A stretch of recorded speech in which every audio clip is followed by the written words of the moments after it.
Gauri Suryavanshi, S मराठीमध्ये आपलं स्वागत। वळूया आजच्या बातमीकडे।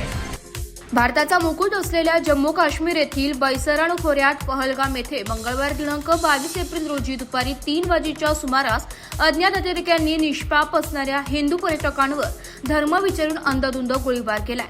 सदरील हल्ला हा भ्याड प्रवृत्तीच्या विकृत मनोवृत्तीचा व लष्करी गणवेश परिधान करून आलेल्या जैश-ए-मोहम्मद या अतिरेकी संघटनेशी संबंधित असलेल्या TRF या पाकिस्तान प्रणित दहशतवादी संघटनेने जबाबदारी स्वीकारल्याचं प्रसिद्ध झालंय। अशा या हल्ल्यात सुमारे 28 ते 30 पर्यटकांचा दुर्दैवी मृत्यू झालाय। तसेच अनेक पर्यटक हे गंभीर जखमी असून अनेक कुटुंब या हल्ल्यात उद्ध्वस्त झालेले आहेत। हा हल्ला आपल्या देशाच्या सार्वभौमत्वावरील हल्ला असून याला सडेतोड उत्तर हे भारत सरकारने देऊन अशा फुटीरवादी संघटना या समूळ नष्ट करण्याची गरज आहे। शिवसेना मनमाड शहराच्या वतीने या हल्ल्याचा जळजळीत निषेध करीत असून या हल्ल्याचा प्रतिशोध भारत सरकारने कठोर कार्यवाही करून घ्यावा अशाचे निवेदन शिवसेनेच्या वतीने मनमाडचे सर्कल अधिकारी झोपले ताते यांना देण्यात आले।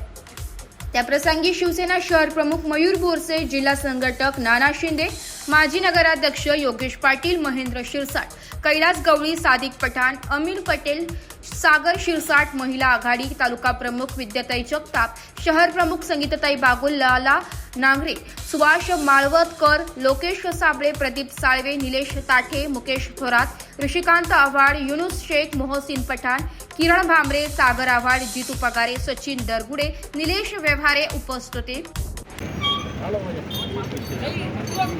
काल संध्याकाळी पेलगाम येथे झालेल्या भ्याड हल्ल्याचा मनमाड शहर शिवसेना तसेच कालच आमदार साहेबांचा मेसेज होता या विषयावर की आज निषेधाचं एक